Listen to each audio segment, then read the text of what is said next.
Good evening, everyone. Welcome back to the Sean Atwood channel. I'm here with Natania, and we are going to get into it in just a moment.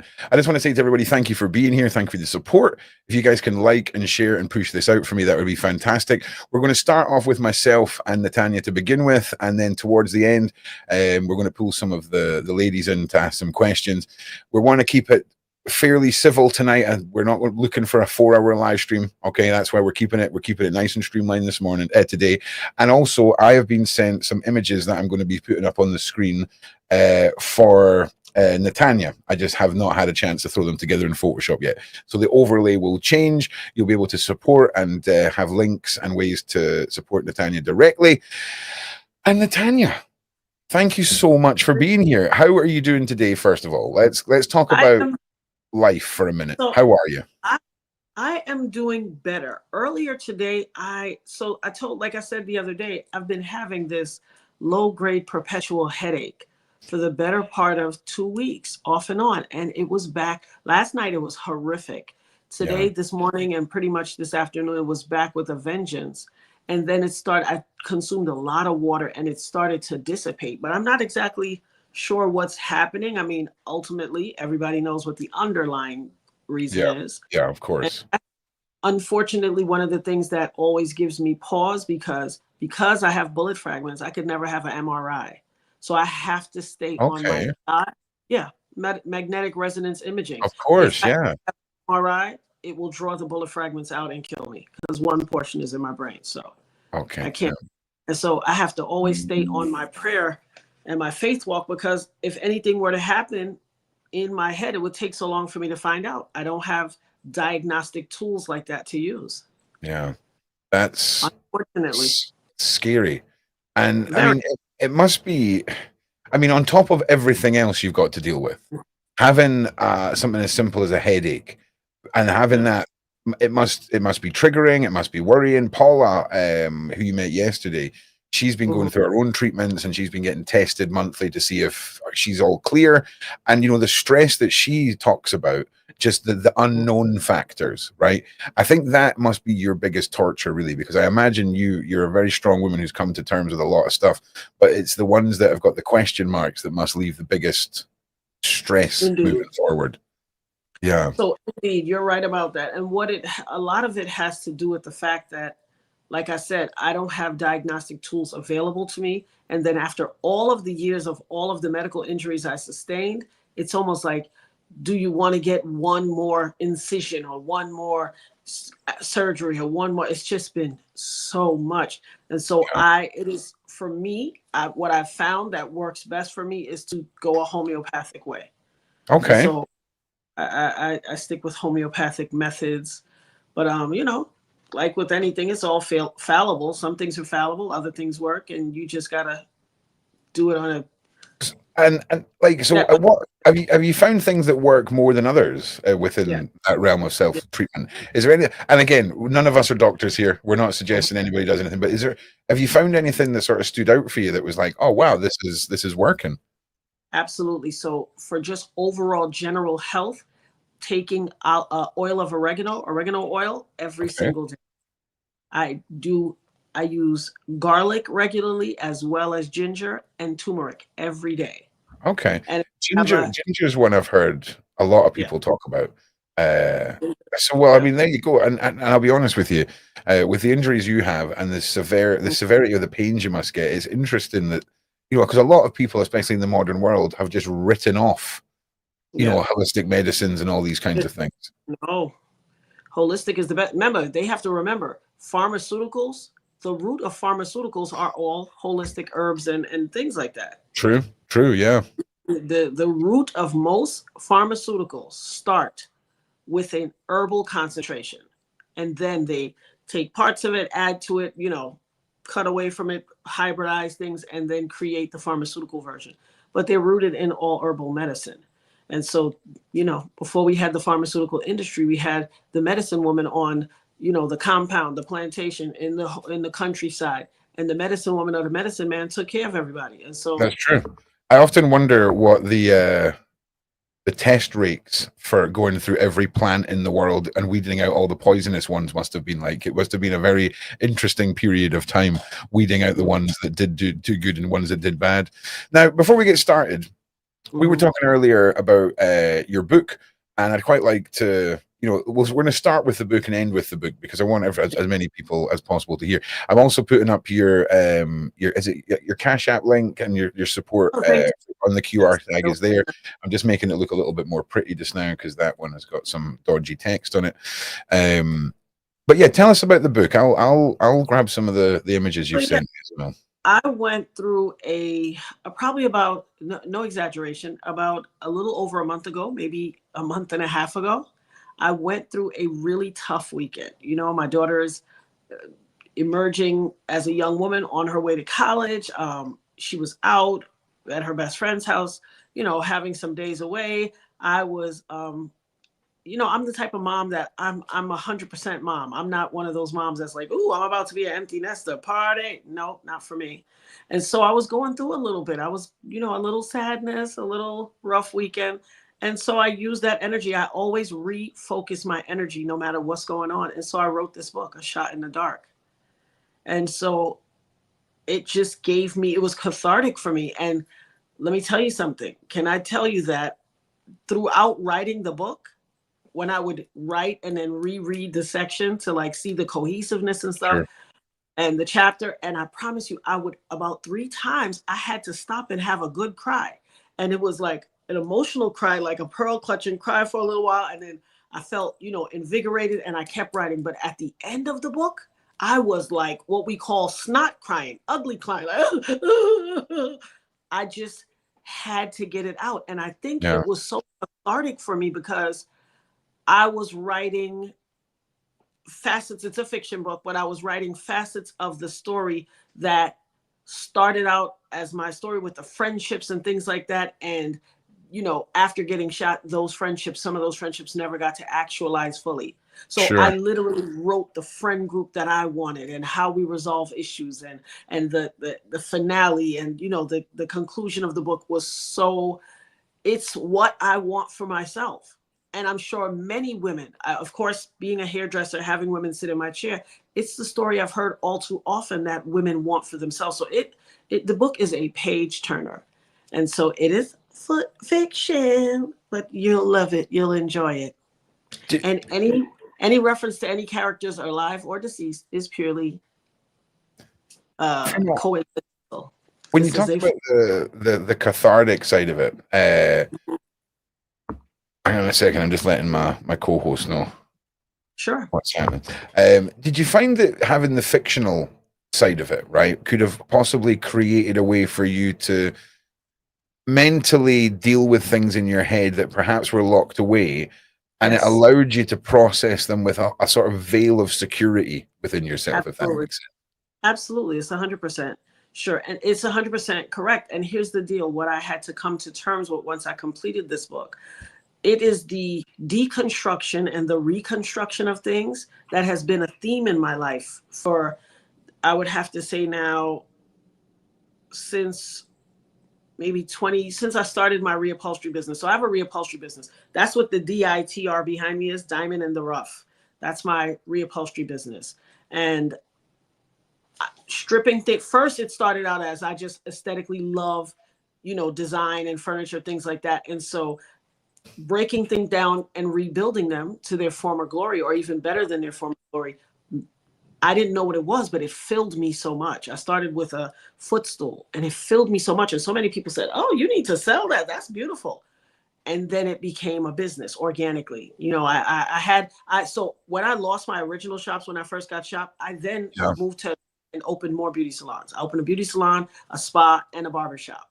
And so I continued to have my salons.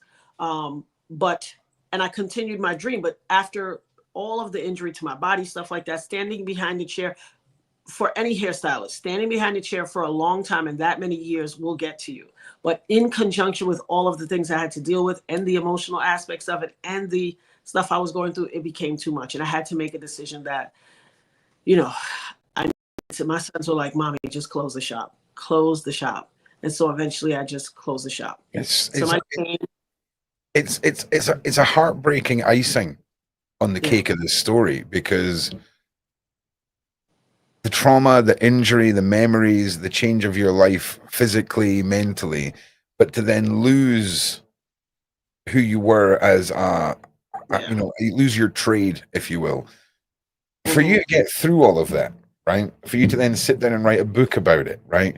For you to get to where you are now is just incredible, right? I think there's so many people on the Discord and in the communities that we've been breaking down a lot of the things that you've said.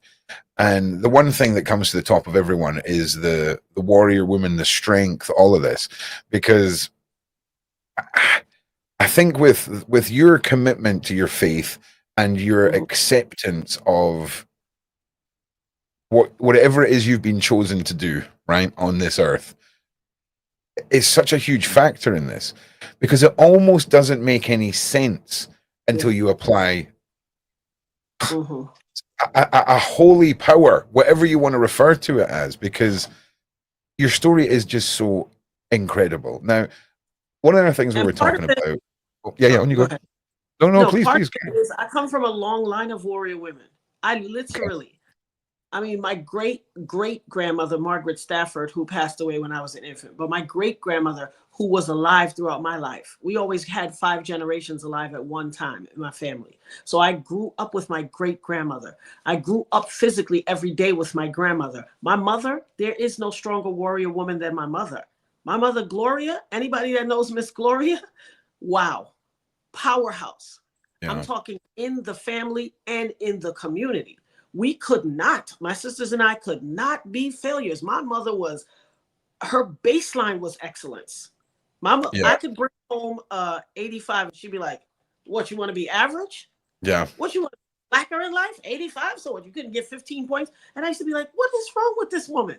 But then when I'm I with grew up, I understood that she knew failure was not an option, and that we had to work, unfortunately, as Black women, we had to work twice as hard as everybody else. And so she was like, I'm not going to even give you a baseline of excuses, of failure, none of that. You are going to stand up, you are going to do it all, and that's just what it is.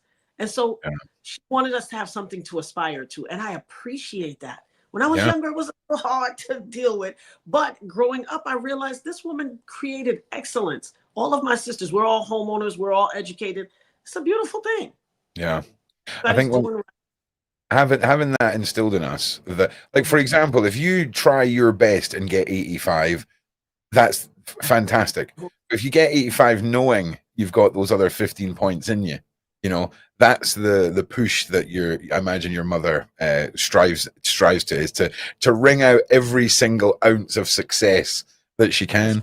And that's fantastic. I mean, I think a lot of people can relate to a positive mother figure like that, especially myself.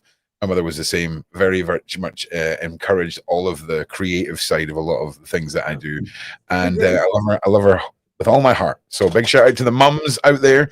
But before we get on to the JLO section, we were talking about Shy, his documentary. You'd mentioned it previously. I just want to say, right, Hmm. Hulu have used a bunch of my content in the past. So Hulu, if Hmm. anyone from Hulu's watching, I'm a check. All right, I just want to say that too. Yeah. So we're on a mission together. All right, that's all Let I'm them saying. know. That's right. That's right. Both of us Exactly. will. So I hadn't watched the trailer until this evening. I'm not going to play it for copyright reasons, but I'll pull up some stills of it. And Mhm. can you take us through Sure.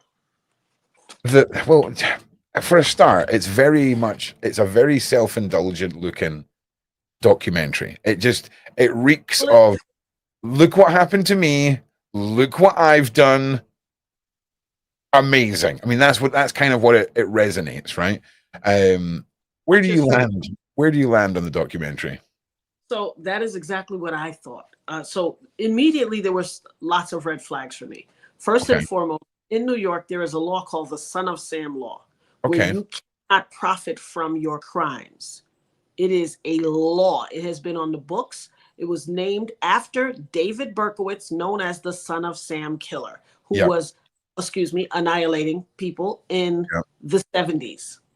That's Yes. who. created of. You could not profit from your crime. That has been a very long-standing law.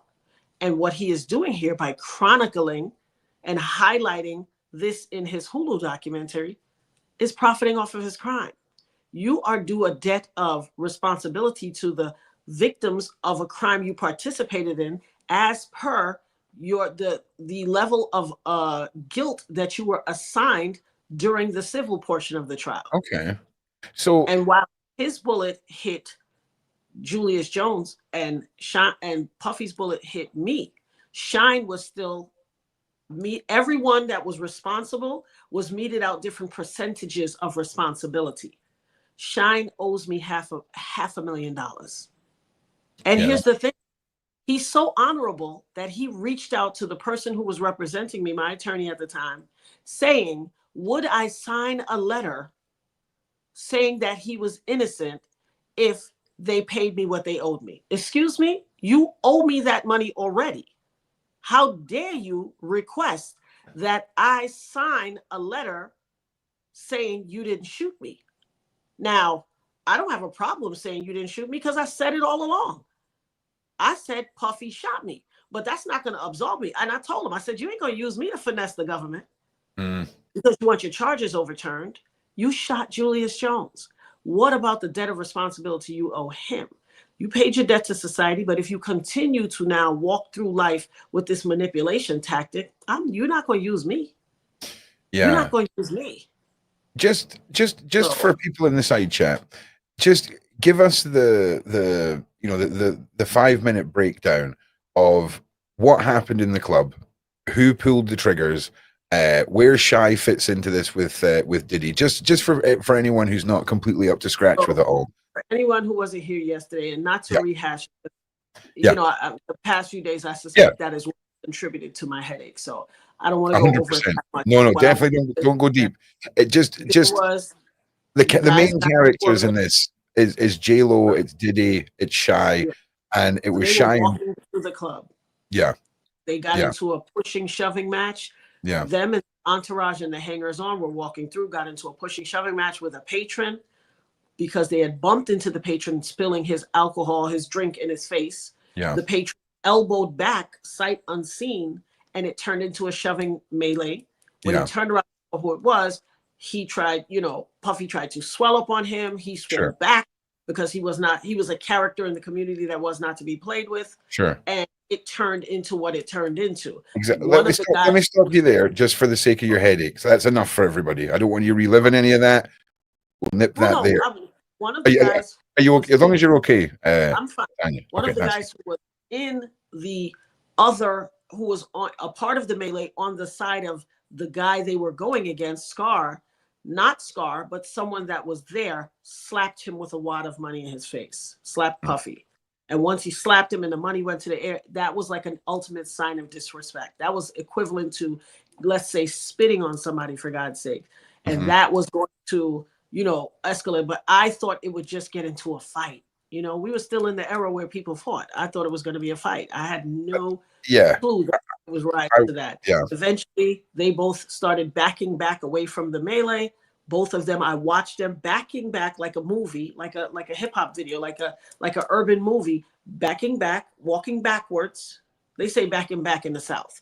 People from the South know what I'm saying, but reversing, walking backward, reaching for their hip and drawing for their guns. Just when I saw them do that, I turned to my friend like, watch out, oh my God. And then I saw the muzzle flash and it was like, pow, pow. One was higher, one was lower. Yeah. And then the rest is history. But this notion, not the least of which is all throughout this, for years and years after the shooting, when Shyne was in jail, because remember, he went to jail right after. When he was in jail and then he got convicted, he was complaining, screaming, belly aching, carrying on, complaining how you threw me under the bus. You threw me under the bus, talking about Puffy. Because he knew he was not, for whatever reason, he thought, doing the hood thing and I don't snitch and all this and that. And I'm not here to judge anybody from that regard, the decisions they make, because everybody's decision is their own. And you have to face God and make an account for what you did on your day of reckoning. But I digress. He said to a podcaster in the early days of YouTube, in the early days of podcasting, a YouTuber named Combat Jack, who has now since gone on, rest in peace to Combat Jack, thank God for archives. The Combat Jack podcast, he literally said, and I have the recording, which I sent to you, he said, when I saw that kid reach in his hip, I pulled my gun and shot him in the shoulder. Because, and so Natania Reuben was my friend. I'm sorry that she got hit because she was my friend. We used to go to the studio with her and everything is everything. And I'm really sorry that she got shot because it was 4 other guns in the club. So like I'm saying, she's my friend and I'm sorry that happened to her. Yeah, it's... You cannot wait 20 something years later with time and space and grow amnesia and be like, I'm honorable. I am a politician and I'm so honorable. I'm a great guy and I was the fall guy. Really? Well, or did you just serve time for what you did? And I will continue to call my brother's name always and forever, Julius Jones. Julius Jones was shot in the shoulder by Shyne. He was shot in the shoulder. And if I'm not mistaken, the bullet traveled to his back. He endures a lot. He goes through a lot of suffering, a mental, emotional, physical, and all of that, not unlike me. And then there was another gentleman, his name was Thompson. His first name eludes me, I'm sorry. That's and okay. I know his first name, but he was grazed. He was grazed. Yeah. And everybody, I don't care if it was a graze or a full shot, you didn't walk in there with that and you didn't sign up for that. So you don't deserve that. No, I agree. It's that's what it is. You know, a graze, that's even if it was the mildest of flesh wounds, your life changes forever. You're never going to be in a crowd in the same way ever again and all of that. And, you know, I'm sorry for asking you to go back through that again. I really am. But what's interesting when you look into Shy, and again, for any of the people who are newbies to a lot of the deep lore in the Diddy sphere, right, might not be privileged to this, but Shy went on to politics, you were telling me, right? And he done a whole bunch of stuff. Can you just take us through a little bit of that? And then we'll jump on to the JLO thing, because it seems interesting where he traveled to and all the rest of it after what happened. I don't want to be his spokesperson because I'm certainly not going to sing his praises. Initially, when he was deported back to his mother country, which is Belize, he started, after a while of being back, he started doing grassroots community activist work. And so I was watching him from afar. And when I saw the things he was doing, I said, wow, I'm proud of him. He's redeeming himself because, like I said, we knew each other. Mm-hmm. We were friends before all of this. I gave him an opportunity that when he came in and got on a track in my studio session, I know that was one of the pieces of a demo that they constructed, put together of all his recordings and shopped to get him a deal. I'm certain of it. Are we not sort of looking at the easy way to rebuild your image after you've been in prison for 10 years? You've been deported. What better way than when you get to where you've been deported to than to be a saving grace, right? It seems, and the only reason I'm saying that is the indulgence of the documentary trailer. If the documentary is like the trailer, I'm telling you, man, this guy has done nothing but shine his own shoes. In fact, his name's Shyne. Look at his name. It's just all clicked. I realized we've been sucked into the narcissist plan. Okay, he well done, Shyne. You got me. Okay, well let's put in that lake, right? Sorry, say that one more time. The origin story of the word narcissist. Remember, it was a Greek mythology, Narcissus, who fell in love with himself while he was looking at his own image in the lake. He was so enamored. Yeah. How his story turned out. Okay. Yeah.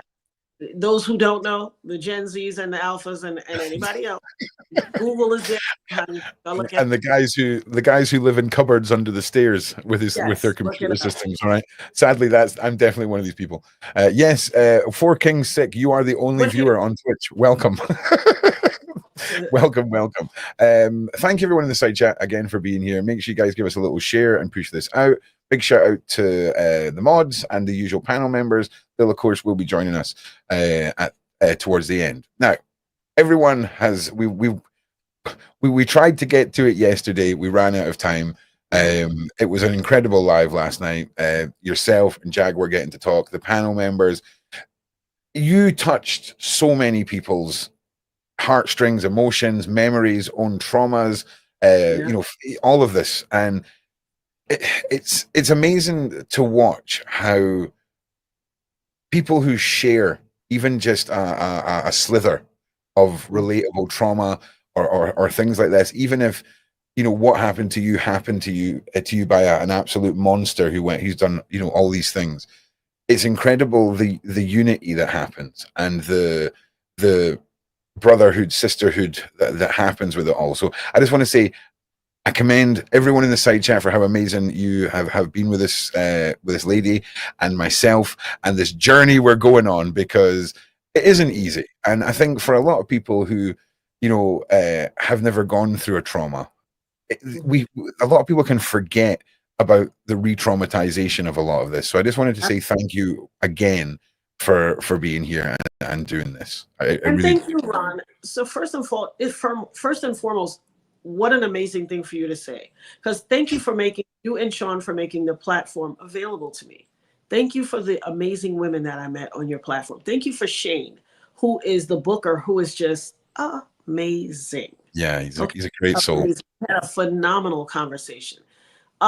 Here's the beauty of it. I received so many emails within the past few days since I first came on with you guys. Some of the most heartfelt and amazing emails with people describing their own issues and their own, victimization and how just inspired they were by watching. Like, I'm humbled, but I don't take ownership of it. It is God's glory.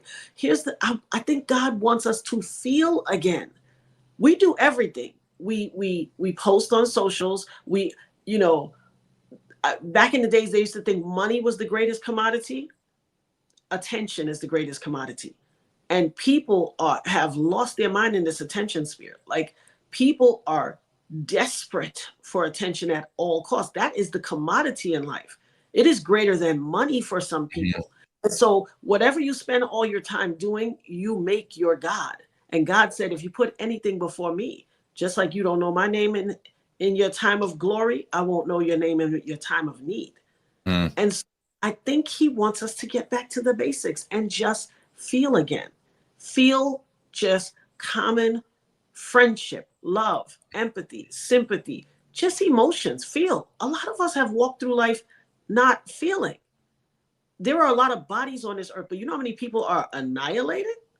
They are walking around annihilated. Mhm. Everything, humanity in them is lost. Their soul is lost. They don't make a connection with their higher power. Nothing. You got parents that are disconnected from their children and vice versa. God just wants us to feel again and go back to our origin story of humanity. And if Yeah. he's using me to do that, I'm all for it. Do you want to get philosophical for a second? Sure, why not? Do you think the gods are panicking, right? Because of how there's a TV series called American Gods, right? Where they portrayed the old gods as dying out, and the new gods were technology and Mm. celebrity and all of this. And it was the concept of manifesting a new deity through mass worship, if you will. And it's almost a theory of why is it always tiny little towns in Brazil where the statue of Jesus is bleeding, and this tiny little town in Brazil and they live and they breathe their religion, and it's almost this mass deep belief in something that can manifest these incredible holy moments, if you will. Do you think somewhere up in the clouds we've got these higher beings panicking because of how humanity is forgetting about faith, about religion, and they're turning to mobiles, they're turning to tablets, they're turning to celebrity, if you will? Do you think that philosophically there's a panic going on up in the management department? Wholeheartedly. If you just look at the earth, I think Mother Nature tells us everything we need to know about Mhm. what God feels and Okay. what God thinks. If nothing else, if like I made like the example I made recently, well, I think I made it on my platform, on my channel. Um, you know, just consider this if you will. Let's Okay. say someone sees their friend acquire, let's say someone lends their friend $2,000 And then they're like, okay, make sure you give me my $2,000 back. And they're like, oh, I'm going to get it back to you as soon as, thank you so much. And then the next time you see a friend, she has a new car. Hasn't paid you $1, but she has a new car. You're like, I but felt now that. you feel slighted and maybe slightly passive aggressive. So you're not going to confront her. You're going to talk about her with other people. But then you're like, well, I'm going to take this money I had saved and I'm going to do a little overtime and stuff and get me a new car better than hers and show her I'm good over here.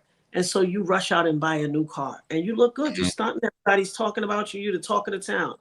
Have you seen what happened in North Carolina? Have you seen what happened across the seas? Have you seen what happened in Mexico? Everywhere, these mud floods where people's cars are floating down the street. A minute Yeah. ago, we thought the car and all those material possessions were the greatest thing in the world. But what's more important when the entire highway breaks apart and a bridge flows away and your house after that? You care about a car? Or are you going to look for somebody to hold on to because you're like, how are we going to make it through this? Yeah. Wants us to get back to humanity. And while it is my sincere belief that a lot of these natural disasters are unnatural disasters, they are as a result of hypothetically cloud seeding and all those things. But our God is so amazing. Sometimes he allows us to go through things with the hopes of snapping us into place. Yeah. You want to get real biblical. I mean, he got a bit carried away with a flood one time, Natania. I'm just saying, okay? Yeah. You know, if we want to get real deep. Yeah. Those same floods are back. Look at Tampa. Look at Orlando. Look at all over the place. Yeah. Look at Maui. Look at everywhere. I mean, this is not for play. This is you fight hard to acquire a house, to have your piece of the rock, to feel like you got the American dream, and then in a bam, bam, all the land is wiped clean. How do you know where your land starts and someone else's ends? And when you're trying to figure out how you're going to feed your kids, who's going down to the city and saying, I want to stake my claim for where my land is? You're trying to eat and stay alive. 100%. He wants us to feel again. And so whatever I can do to make sure that we start to feel again, and it's happening. And I think the evil side of life is they're quaking too. They're quaking more than God, because there's something in Revelations. I don't know the exact. I was talking about it with my prayer warrior Chessa. I was talking about it the other night, but there is a scripture in Revelations that talks about that. It talks about right where we are right now. And so we have to get back to basics of love, care, and just being human again. Do you realize that you are the manifestation of your own words? Do you realize that everything you just said, and everyone is agreeing with you about whatever deity side chat you believe in, you did that yesterday. You connected a whole bunch of people. You made thousands of people react emotionally and feel. You are that manifestation. So that's another feather in your hat, because everything you just said there is what you absolutely resonate. And like I say, we're completely different faiths. If it came down to the holy war, you're burning me as a witch like that, mate. That's all I'm saying. Not at all. Love is unconditional. Metaphorically speaking. If history shows us anything, that was that sort of metaphor. But yeah, you're just an incredible human being, and I'm so excited to help you with your documentary project and anything else we can do. The little QR code on the screen right now is Natania's link. If anyone wants to support her, send her any ways to help her push her message forward and keep the machines turning, as we say, the cogs turning. So here we go. We're going to jump into the JLO side. We've let YouTube do its job. We've had a nice conversation for half an hour. We've let YouTube send this out. Let's jump in, because the big story, of course, the big name in the story is Diddy, right? But the fact of the matter is, JLO has got blood on her hands, literal blood on her hands. Take us through it. Start wherever you feel like you want to start. I'm just going to let you talk through the story. I'll maybe bring up some images on the screen, but I just want you to drill home, right? And as the title says, JLO should be in jail.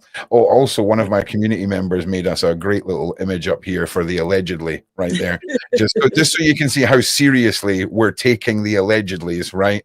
You can see. Absolutely. Yeah. So Absolutely. So first and foremost, let me say redemption belongs to everybody. If I believe in the God I love and believe in, redemption is everybody's. But in order for you to receive redemption, it first requires repentance. It requires repentance. It requires that you apologize. It requires that you show contrition and that you make penance, and you then walk that road of repentance. You walk a new road. Sometimes some people are burdened. They are burdened with the lies they've been telling. They just want to come clean. There's a lot. And first of all, people think they have secrets, and oftentimes it's the worst kept secret. Like, I mean, while there were many people who didn't know about Puffy. There are tons of people that know about Puffy. JLO too. JLO been out here committing egregious falsehoods forever and a day. First of all, what she did, her stake and her role in the participation in the crime that almost took my life. Her being complicit by walking in that club. According to Little Rod's lawsuit, he alleged that Diddy told him that JLo carried that gun into the club in her pocketbook. And now if you think about any little hood, community, whatever in all of our lives, anybody that has people that live on a side of town that may not be as, upper echelon and she frou knows that there's some guy who gives his girl the gun to carry, because if they're, accosted by the police or anybody of authority, the likelihood that they're going to search the woman is low, and they'll search the man first, and the woman can just act like, oh me, oh my, I clutch my pearls, and they'll let her go, because they don't assume that a woman is going to partake in that. And so that's what they benefited from. The assumption that she was JLo, the incomparable JLo, and we're not going to touch her. We wouldn't dare search her. Even if they did a once over on him, which I don't believe they did anyway, but certainly not her. And she has to pay recompense for that. Because if you go to any community, I'm sure there are people on this live who, if not somebody in their life or not them themselves, somebody that they know had a brother, a cousin, a father who got a ride from somebody and ended up in a car with a gun, and the gun became theirs too. I know in New York, guns are illegal. So just the presence of a gun is 10 to 15, and then 5 years for each additional bullet. They had 3 Smith & Wessons that were reported stolen from Atlanta in August 1999. 3 exact same Smith & Wessons. This is from the case file. Loaded exactly the same way, all with hollow point bullets. Listen to me. The statistical anomaly of that being a coincidence, Powerball, drop my money on my roof right now. I'll go get it out my front door. I'm in the front. I will go get it. The statistical anomaly, impossible. And you hear, if you go on my YouTube channel, you will hear Shyne say, because there was 4 other guns in the club. Oh, you knew. Maybe there was a gun that got away. Maybe somebody else had a gun and we didn't catch their gun. Because we know 3 of them belong to y'all.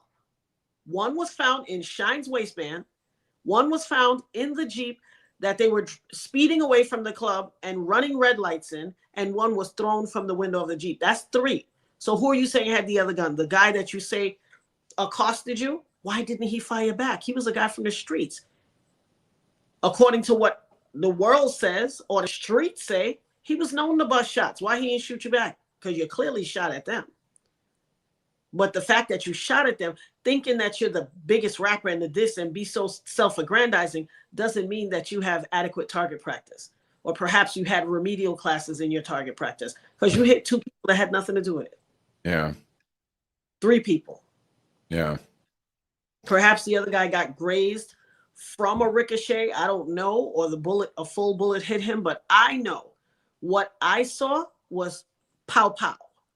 Yeah. Now, there were a couple of times where I heard additional things happen in the club. We didn't know what they were. And by then, with my focus on staying alive and calling out to God to save me, I ain't have time to be focusing on nothing else, Lord. Yeah. But she's complicit for what she did, and she has a duty to pay the cost for what she did, and not just what she did to me. When I see, I always, let's say something happens at one of my kids' school. When I go to the school and I talk to the administrators and the teachers, I always say, I am not here only advocating for my child. I am advocating for every child whose parent does not perceive themselves to have the wherewithal, the courage, or the time off to come up here and deal with y'all. I'm a mother for every child. For every stretch mark on my stomach, I am everybody's mother, especially in this condition where somebody is overstepping their boundary. And so if I'm having to address an issue on behalf of my own children, I'm addressing it for all the kids. You on notice. I'm addressing it for everybody. And so for all the people who've been victimized by JLO, whether it was at the hand of a bullet because she brought a gun in the club, or for all these Black women whose songs she done stole all these years. This woman ain't sing no song. Have you ever heard the audio file of her trying to sing a song? I'm a vocalist. I'm a singer when I see one. Yeah. Like, this woman owes a debt to society. You sat up on the stage of, what was that, American Idol, judging people, and you couldn't carry a note in a bucket. If somebody packed music notes in a bucket, JLo couldn't carry it. But you sitting there judging other people who have given their life to their gift and their desire for, movement in the industry and to be able to share their gift with the world. Like, it's egregious. How many of her top selling songs were sung by Ashanti? Ashanti came forward and admitted that's not JLo's voice. It's Ashanti. And there's countless other women. There's a woman on the internet right now. She even sang the Jenny from the Block thing. She said that's her voice. And she even did the Connecticut little screamer. I mean, the audacity to have such special treatment in the industry that you get to take other people's work and lie. I mean, why I'm saying this is not for no reason. It is bolstering the fact that she's a liar.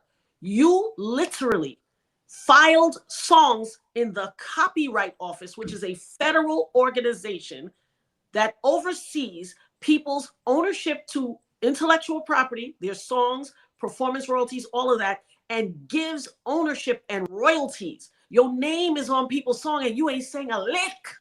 Not a lick. Wow. You've been a liar. Go on YouTube. Google JLo stolen songs. Baby, there's all Black women.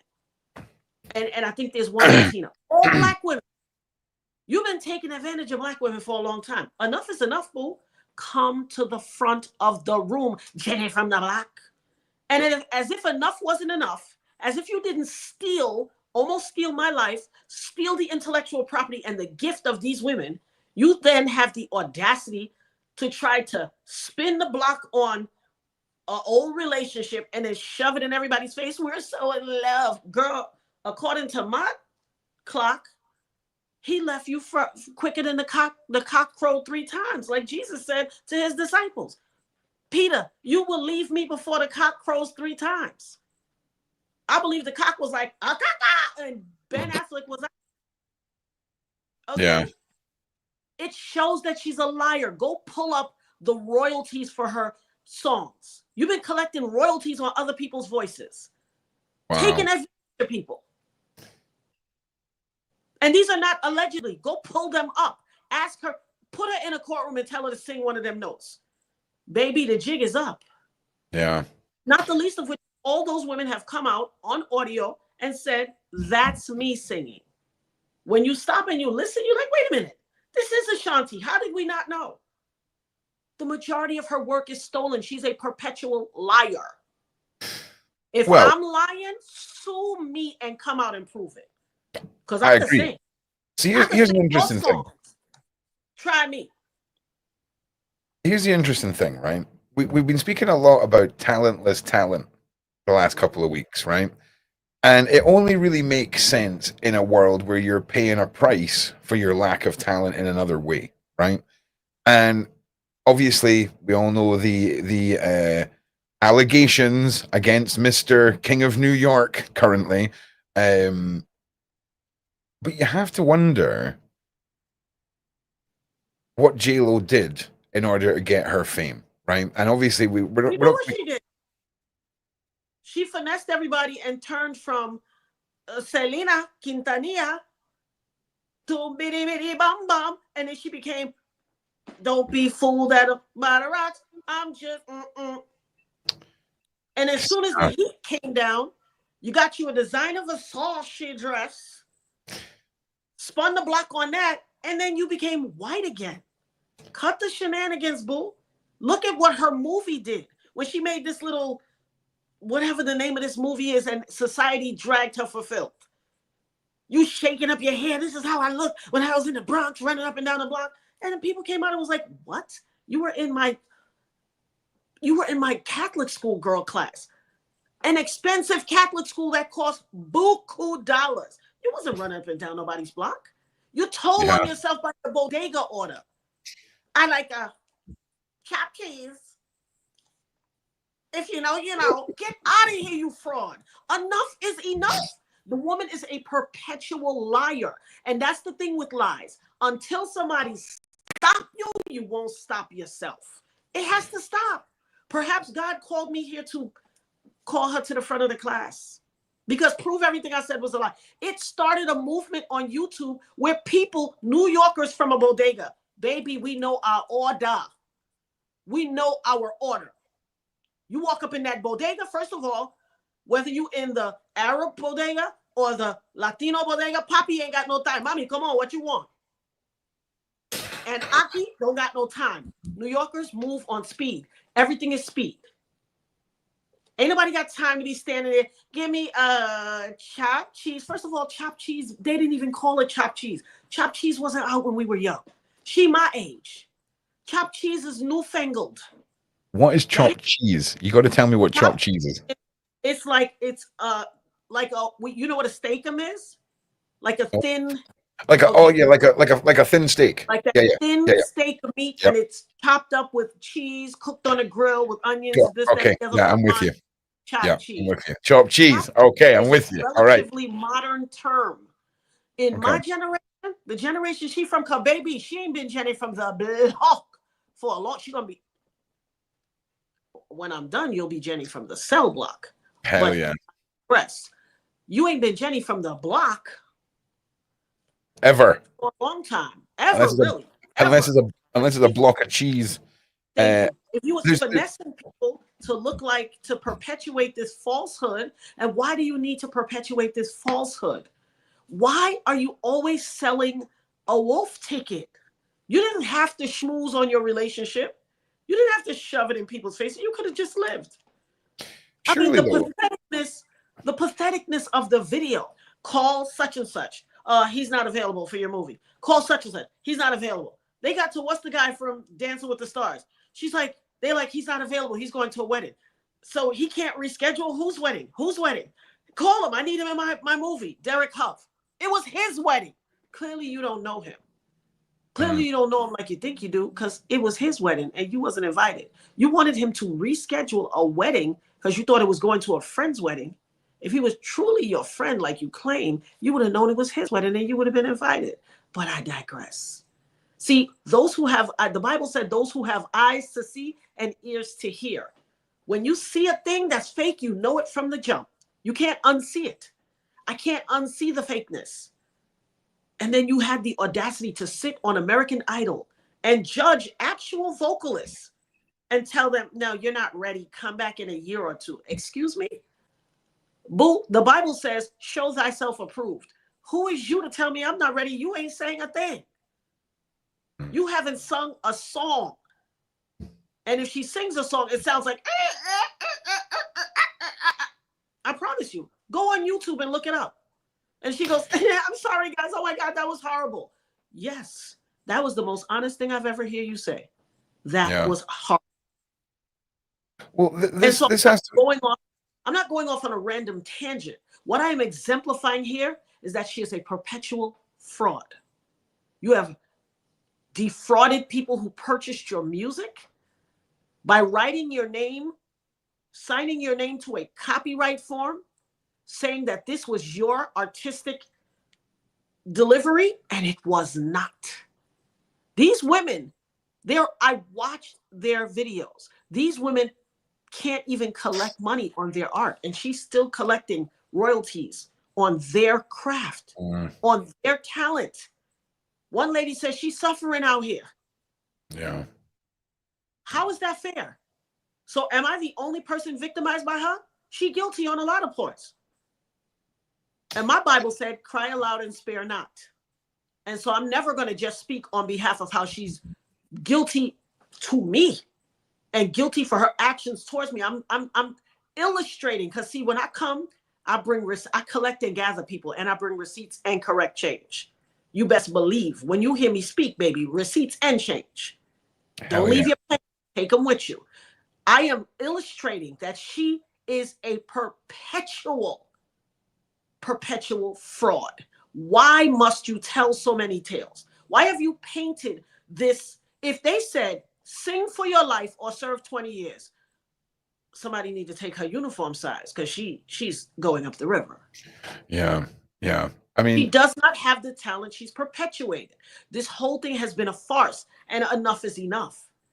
You see when her compadre said that statement before the Cassie video came out, enough is enough. Well, touche. Exponentially. Yeah.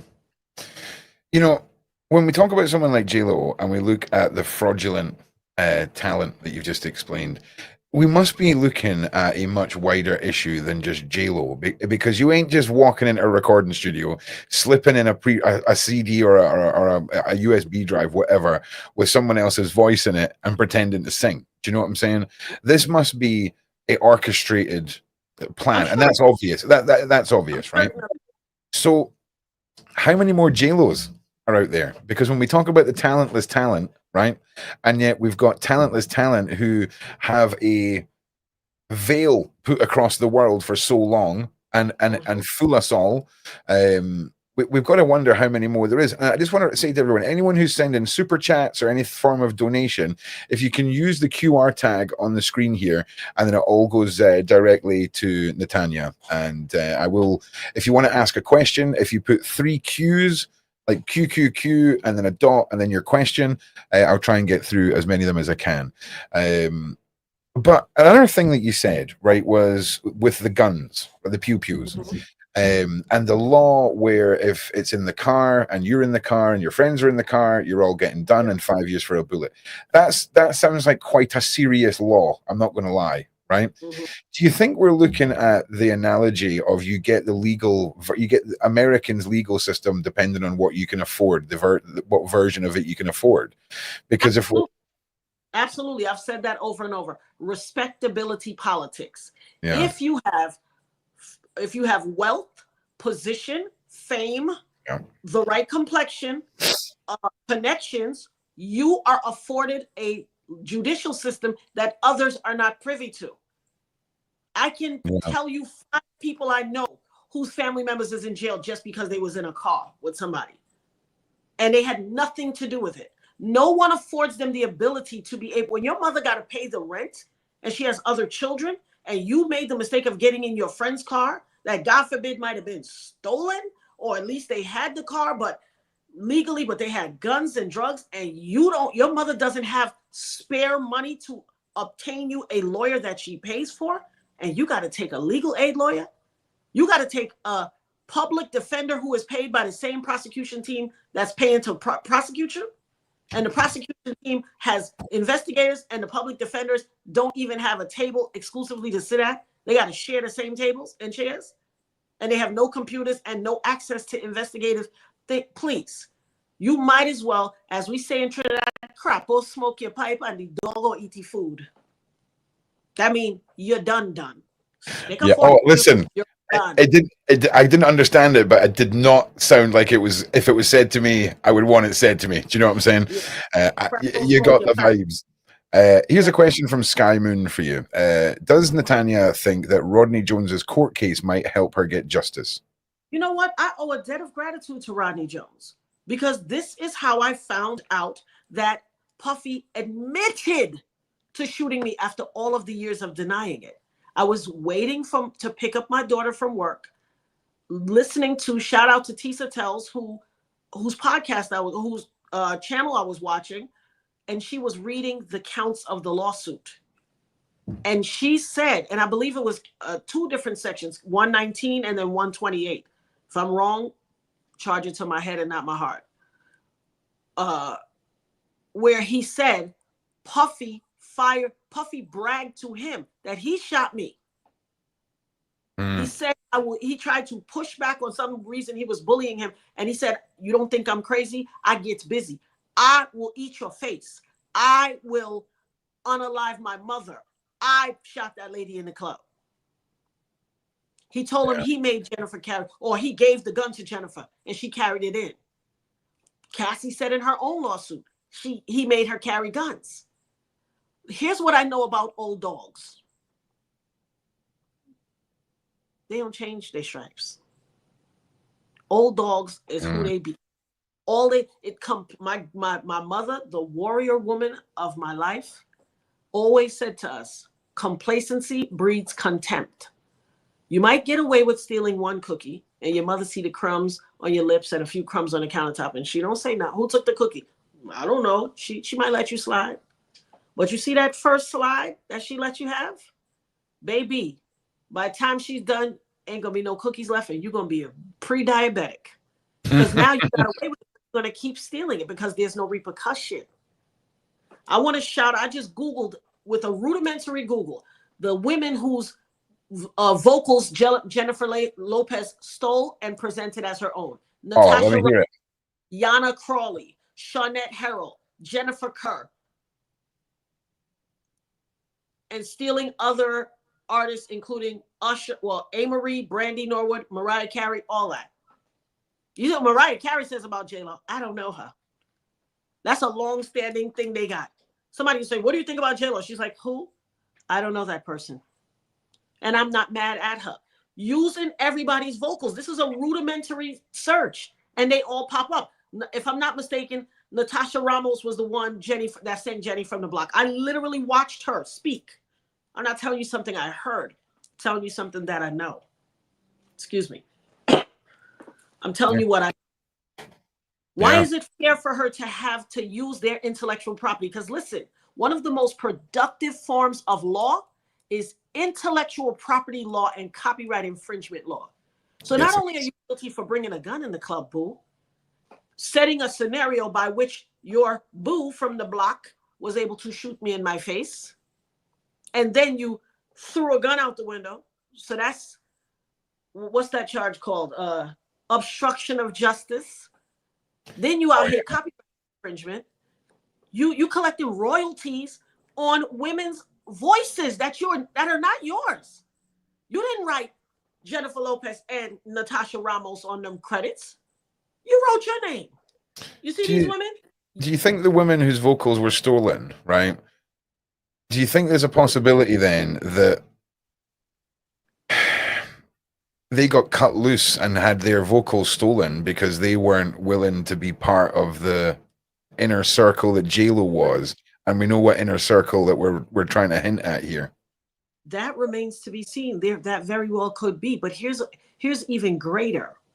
I think it could be something as simple as she lacked the talent, but wanted the adulation. Remember what I said before? The newest money used to be the root of all evil. And now it's not money. The commodity is attention. She wanted the attention, and the attention brought her the money and the access to power and whatever she does. Think about it. What's the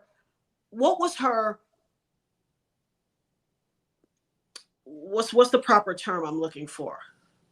What was her net worth in 1999 when I got shot in my face? And what is it now? You got some splaining to do, Lucy. You better walk to the front of that room. Walk willingly or get dragged there. Yeah. And that already they don't got no sympathy for you, boo. They already dragged you for the whole 2024. A lot of people forget what the prophet, the great Cat Williams said in the beginning of the year, the end of last year. This is the other side of Kirk Franklin praying. This is the reckoning 2024. You either on God's side or you're on the other side. And it's no two ways about it. He said it's up in 2024. For all those big D deviants, it's up. for all those people. He even called names. Do you know what kind of year the people names that he called had? He even called, he had a unfortunate situation, let's call it. Okay. A online DJ here at V103 in Atlanta, Wanda Smith.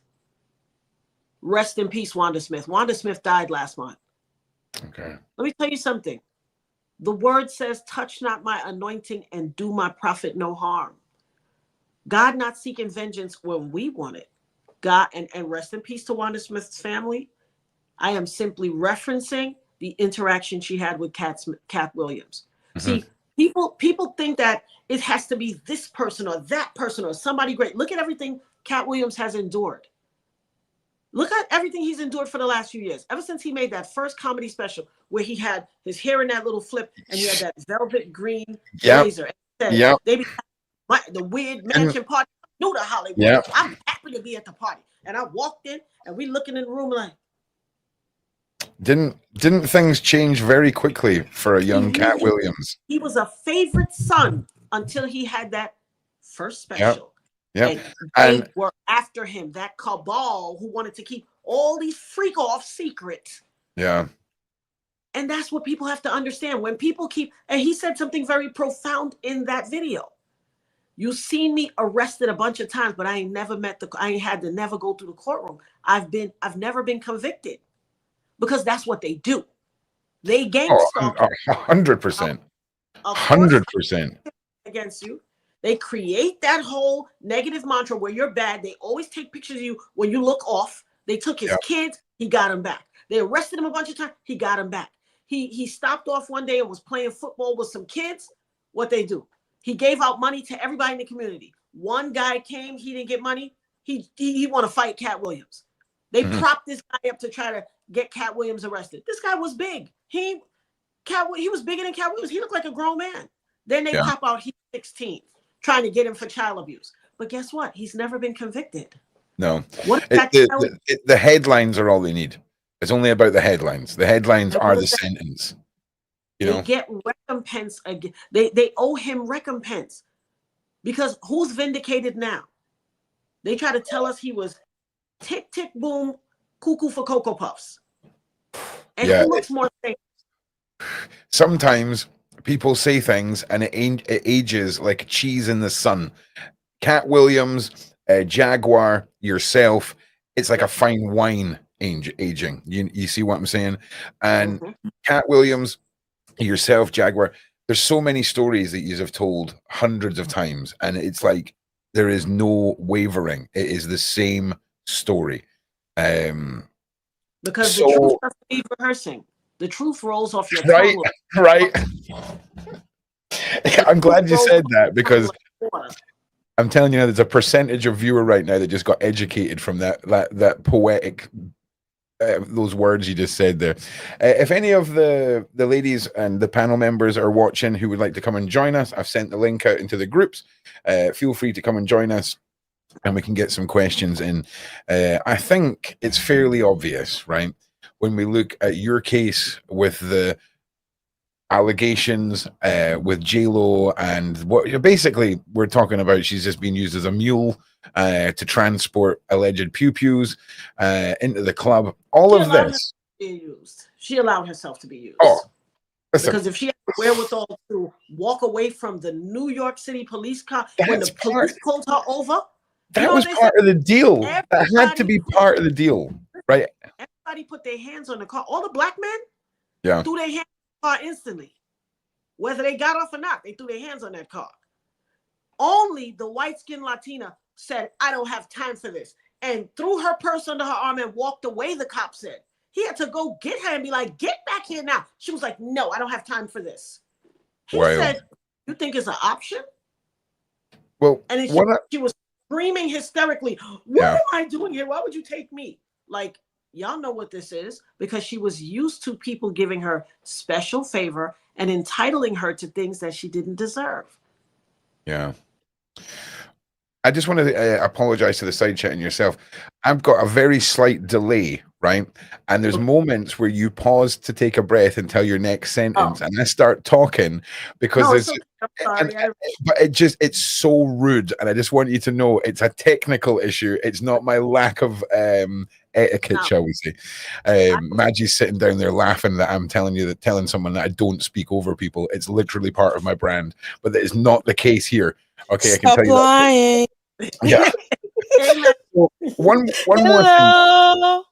One more thing before we let Maggie fire some questions was a really interesting point you made about this picture, right? Mhm. Now, this would be Should the have wrote that one official in. this would be an official police photograph, right? Now, wouldn't it be interesting, Maggie, right? If you're JLO, right? Your boyfriend has allegedly just shot a bunch of people, right? Okay. You're now in the police station, and Yeah. if the world now sees this photograph, any witness that describes what you're wearing in that club Mhm. is going to say, well, it was a woman wearing a white top or this or that. Where have these outfits come from, Natania? And what is the importance of, if you've got alleged police on a payroll, okay, what can this do to witness recollection or a case or anything like that? Because it seems awfully odd that if you're arrested, the police are like, here's some clothes, go and get changed before we take Exactly. these photographs. So here's what it does. It creates Mhm. reasonable doubt. There we It go. means that Exactly. Inconsistency. the fix was on from Jump Street, because Yeah. listen, what they did was they used the. Let me tell you how the fix was on. Go back to that JLo picture. Show you something. Oh, with pleasure. With pleasure. You see the background? That's a bulletin board. The New York City Police Yeah. Department don't take nobody mugshot like that. You stand where the mugshots are taken, where they can show your height, and you hold that plaque in front of your neck. Look at her. I'm stuck. Special privileges. Go back to the Puffy. Hey, how you doing, honey? Go back to Puffy's mugshot. Why is he in front of concrete wall? Look up New York City Police Department mugshots. They don't look like that.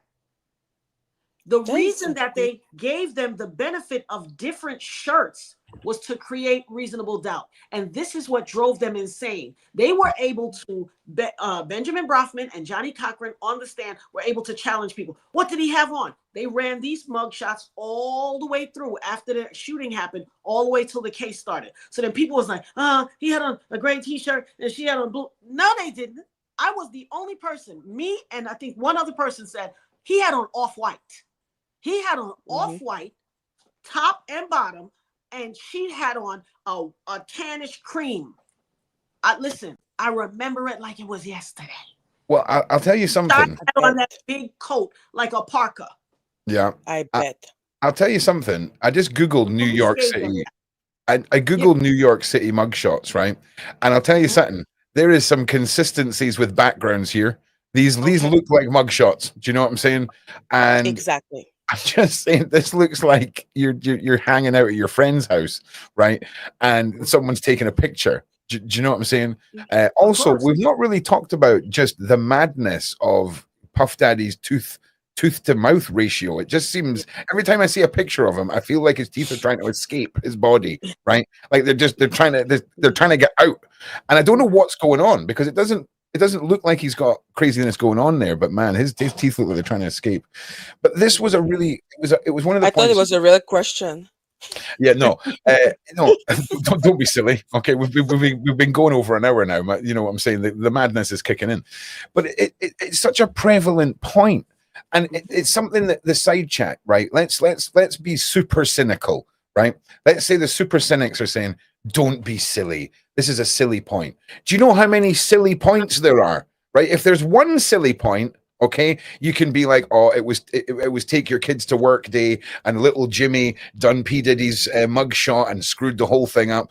But when it's the gun law you talked about, if me, Letitia, and Maggie are in the car, and Maggie, being the crazy Quebecian that she is, has got her Uzi in her handbag, and we get pulled over, right? We're all going to jail. We're all going to jail for the gun. And if she's got an extended clip, right? She's got like a 40-round extended clip. Boy. If is mine, all of y'all own that gun. Yeah, nice It one, Maggie. It is Nice one. 10 to 15 for a gun. How open dare shot, you? And 5 years for each bullet. Uh-huh. So if you got a 40 clip, Wow.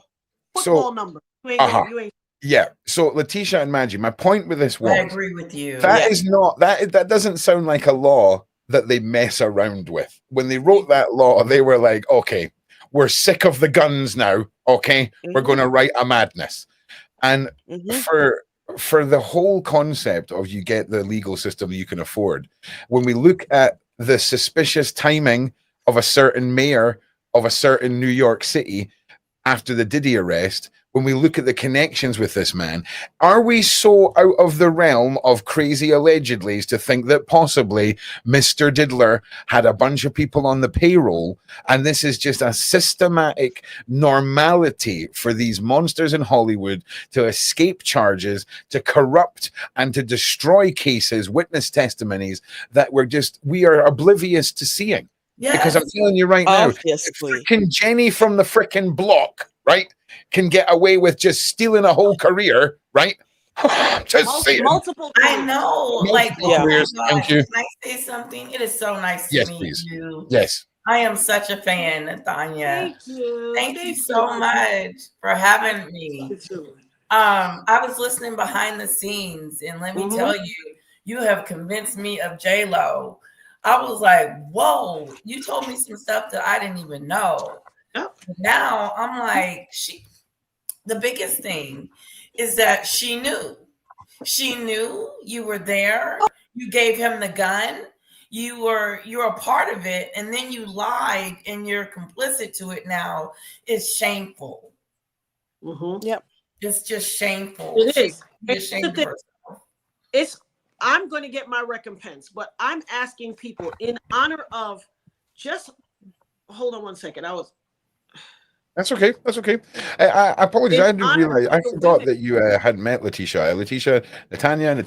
Letitia. I do apologize. Great girl. That looks good. So who Love who would have the gun in the car? Me or you? Because I knew.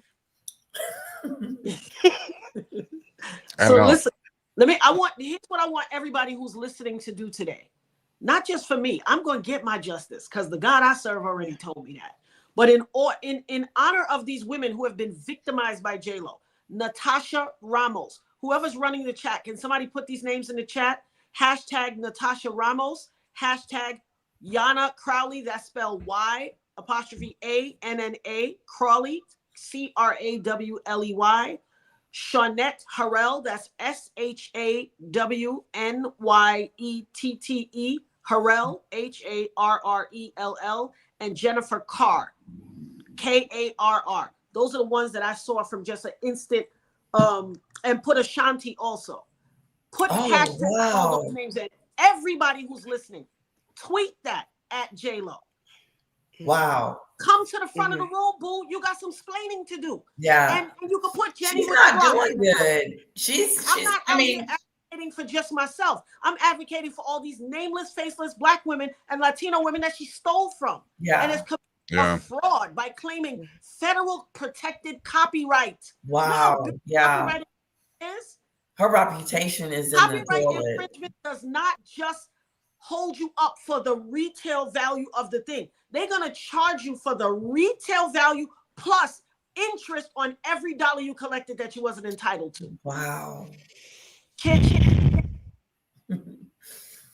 See, when I count, I don't just advocate for myself. And when I tell you, that's beautiful. I come with receipts and correct change. So now you gotta account for all of this, boo. So anybody who wants to come with, she's lying, JLo's nice. Let me tell you something. And I'm not, because I'm a fair woman. The only thing I can say that JLo has done with excellence, you played the heck out of that Selena movie. But that's it, boo. What have you done? That's really nice of you to say that. What have you done I'm honest. I'm an honest woman. Just like I said about Puffy. We used to jam to them songs. Nothing was hotter than bad boy music. Right. Yeah. You understand what I'm saying? And shout out to all the nameless, faceless producers who didn't get their names on the credits but made those actual songs. Shout out to them. Shout out to Biggie. I'm from Brooklyn. We always give it up for Biggie. And Miss Valletta Wallace. Give it up for Biggie. Coming. Queen, your recompense is coming. tweet Vanetta Wallace, everybody, or hashtag Valletta Wallace and Notorious B.I.G. Your recompense is coming, Miss Wallace. And if I have anything to do with it, I'm gonna make sure your money come and lay down in your account for you. Yeah. What they did to Ashanti is criminal. It's criminal Because it's not like the other one. It's as horrible as it, but because we didn't know them. But Ashanti, we actually knew her. They knew she had the potential. She had already proved it, and yet they still do that. You know what Ashanti had to do? Ashanti, I think it was Drink Champ she was on? One of these podcasts. Go look it up. She had to re-record all of her old albums so that she could get the royalties after 20, I think it was 25 years. She had to re-record every song she ever made so she could own her royalties and her masters. Wow. How ridiculous is that? Meanwhile, Jennifer's, stealing people's intellectual property, claiming voices and vocals that are not yours, making X amount of money on that, and then using great investment strategies and making that money expound and compound exponentially. Yeah. No. Yeah. The beat stops today. And she got her reputation is not very, I mean, she's in, it's pretty bad. Her reputation is pretty bad. People have to drag film because complacency breeds contempt. When you get away with it, you start to tell yourself your ish don't stink. And you start to feel high on the horse and high in life. And guess what? The God I serve, you must account for everything. Yes. You sing your music, show thyself approved. Go stand in a courtroom and sing every song a cappella. I dare you. Exactly. Okay. I will be sad for our ears, but then sitting in the front row should be Natasha Ramos, Yana Crawley, Shawnette Harrell, Jennifer Carr, Ashanti, and all the other nameless faceless women. Let them sit in the front row. Play the song, let JLO sing it, then let them sing it. Did you watch the documentary she made about her vanity project? This is me now. The Bible says don't cast your pearls before swine. I would never. Why would I never? Sincerely, just for the humor of it, you're watching a woman trying to act human. It's hilarious. With my time, I have things to do. I would never cast my pearls before swine. I've been there, done that, got many T-shirts. Like I said, those are T-shirts I clean the house on Sunday morning with and Saturday morning. I made a promise to God when I was standing at the unaliving's door. Yeah. Save me. I made a promise to him I would never waste my time. And my friends are like, oh, you do everything. You will never take a break. You know why? Because I promised God I won't waste my time here. Oh, wow. So for every second, I am always doing something. That is son. When my son walk in the house and he see other materials, he like, oh, Lord, a new project. Yup. Oh, that's awesome. I mean, that's motivating me to get up and do some stuff. Listen, I have luxury vinyl plank on the downstairs level of my house. I have luxury vinyl. I laid it. Oh. I laid the entire. Wow. One of my friends who does contracting and he builds houses and all that, he came to my house and he said, who did this? I said, I did it. He said, stop lying. He's a hater. He will complain. Yes. And he said, Nirvana, come down here. And Nirvana came. She was like, oh, hey. And he said, who came and did this for your mother? She was like, my mother did it. He was like, he started walking around. He said, who put the crown molding on? Who put the trim and molding on? She said, my mother. So help me God, he walked every inch of the floor. He was like, I believe you.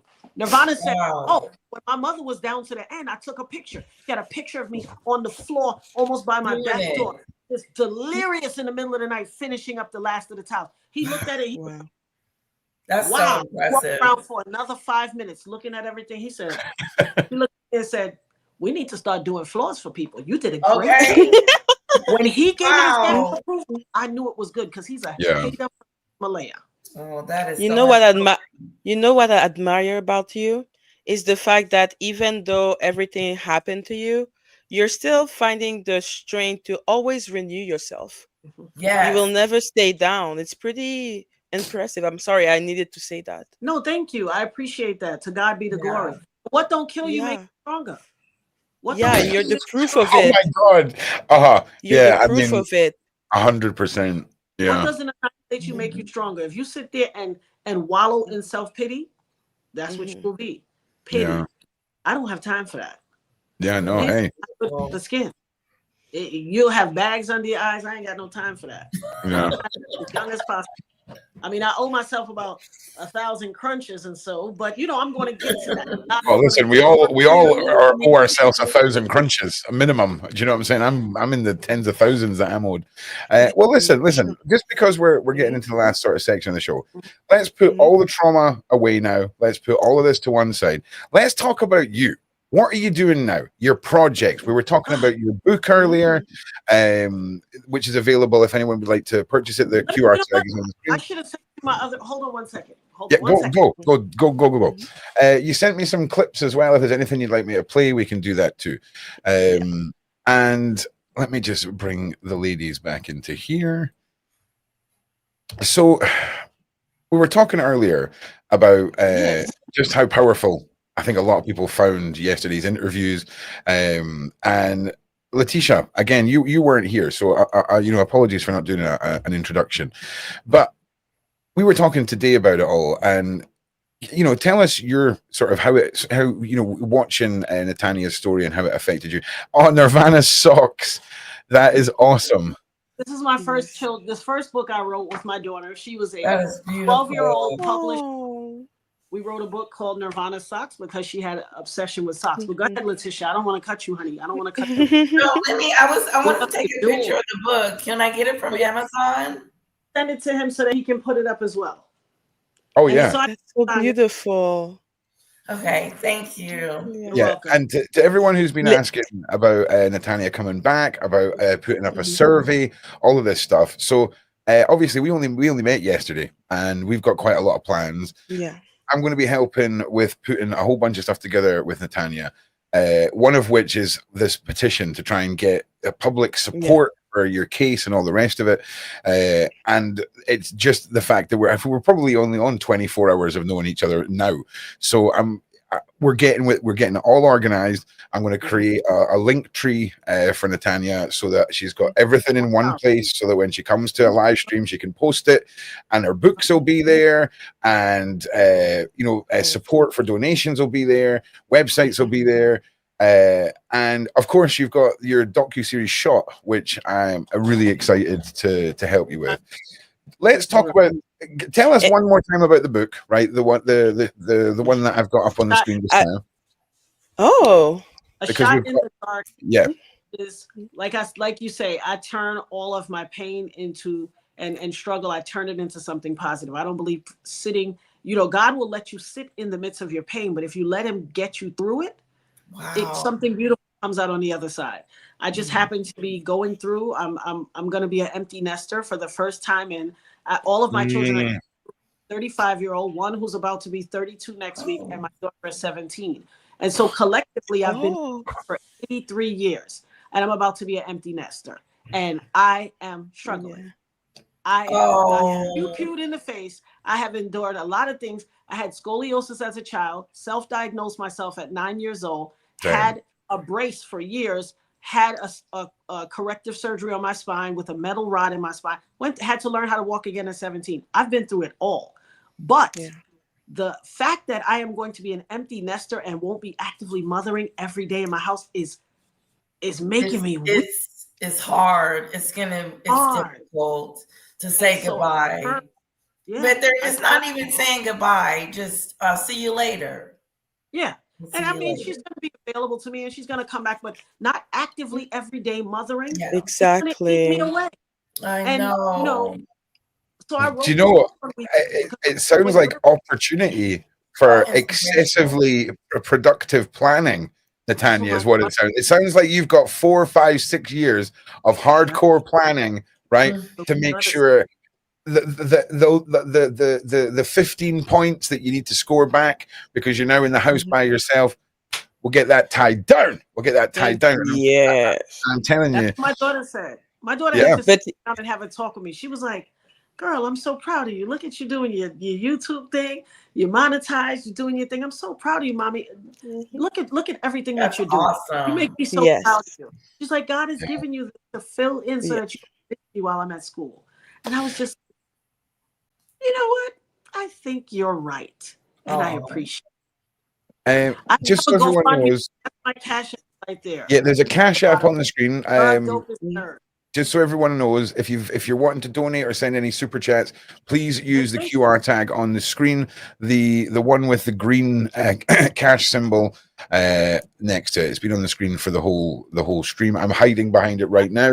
This one here to make it easier for people who may think one of us is a QR tag. This is the QR tag. Here's an If interesting it one. help you, Natania, I am a 34, like with a mommy that really, we're really close. I call her every day, and most of the time I'm just like, "Mommy, come and save me right now." So you're empty nester, but you will not. Here's the thing. I'm like that with my kids. My oldest sons, we get together between my oldest sons and my nephew, who is like my son as well. We get together and we laugh and joke. And my daughter, we're in the living room laughing, watching movies, joking. And my girlfriends, and one of them might be live streaming or something. And my girlfriends are like, "You're so lucky your kids want to hang out with you." We have a blast. I had this. That's awesome. Let me tell you something I used to do with my kids.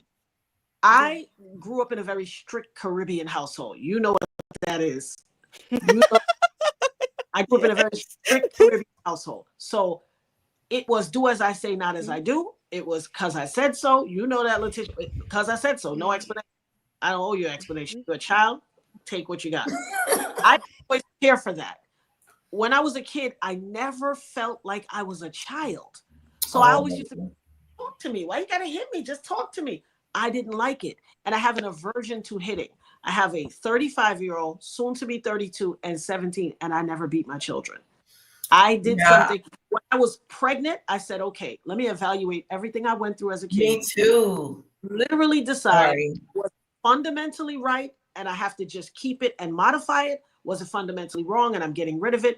Or should I just scrap these other things and start fresh? And that's what I did. I don't beat my children. I don't like kids getting hit. I don't other people. Now, don't think I'm a punk. If you run up, you'll get done up.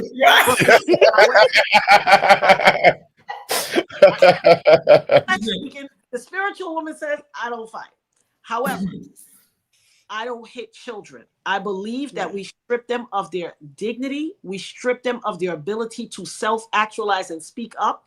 And that is why you have a situation, and I'm not casting aspersions on Courtney, but he doesn't perceive himself to feel the right to speak up. And that is what that thing is. Now, whether he's sincere and telling the truth, this, that, the other, that ain't my shtick. Okay. But I know his inability to communicate is directly tied to that stay in a child's place, don't speak until spoken to, and all those antiquated post-slavery syndrome things. And that's why people can't talk. Yeah. I don't believe in that. My kids outspoken. My philosophy was we have family forums. Every Thursday we would have a family forum. What we would do is we would sit down, have a very informal dinner, and the premise of a family forum was no repercussions. If you did something, you could lay it on the table, no repercussions. Just tell me, we'll talk about it, we'll get through it. And so Monday, Tuesday, Wednesday, Friday, Saturday, Sunday, repercussions. Thursday, no repercussions. And they would save everything for Thursday, and it would be an avalanche. I'd be like, hold on, it's too much now. Do you know, as we're sitting here, I'm realizing things, and I'm sorry to interrupt you. So one of our community members has mentioned that we're having some issues with Cash App in the UK on iPhone. So listen, what we're going to do is for the next time Natania's on, I'm going to have a Patreon set up for her. We'll get PayPal set up, and we'll create third-party revenue streams, because I imagine you've got a lot of things in the works that you could do behind the scenes and be talking to people about on Patreon. I'm sure there's lots of people that would happily subscribe to something like that, where you're interacting with people, and that's my bag, is all those kind of things. So I promise you, everyone who's tried to support tonight and who hasn't, don't go and waste your money. Stick it in the sock drawer And by the next time Natania's on, we'll have everything set up for her in a way that can be utilized in 2024 across the internet, and we'll streamline everything. Now, here's an interesting one for you. So tomorrow night, we've got Jaguar coming on with Courtney Burgess for round 2, right? So I'm just going to say, somebody in the side chat mentioned earlier that we should get you on for the end of that. So I'm just saying, listen. We do. This looks like it's very much going to be a relationship where I wake up in the morning and go, right, Natania, here's what we're doing this week. Let me know what you fancy doing. Here's all the links. We'll see you there. Paula's in the chat. Hello, Paula. Yeah, Paula, I sent the link. I've also called Queenie twice, right? Because I'm telling you, I don't know what is happening. The last 3 streams where you've been here, Queenie has just vanished off the earth. She was apparently in the side chat last night. I sent her the link at the start of the stream, right? And she just didn't check her WhatsApp. Benny. She's a sweetie pie. Yeah, Queenie's awesome. Queenie's awesome. I'm very lucky with the people I get to work with on this panel.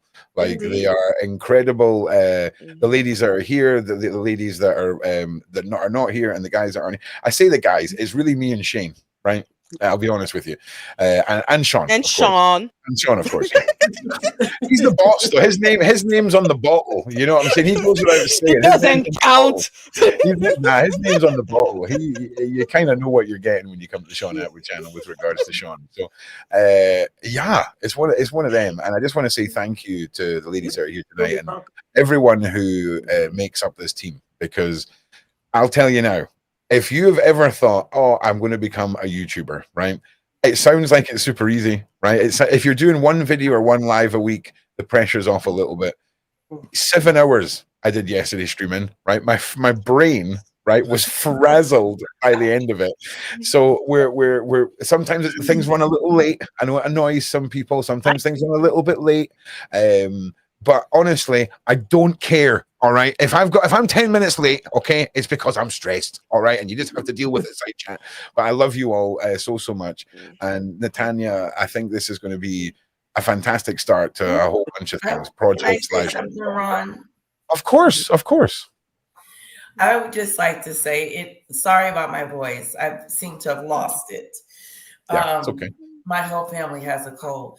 It has been such a pleasure to meet you and get to hear your story.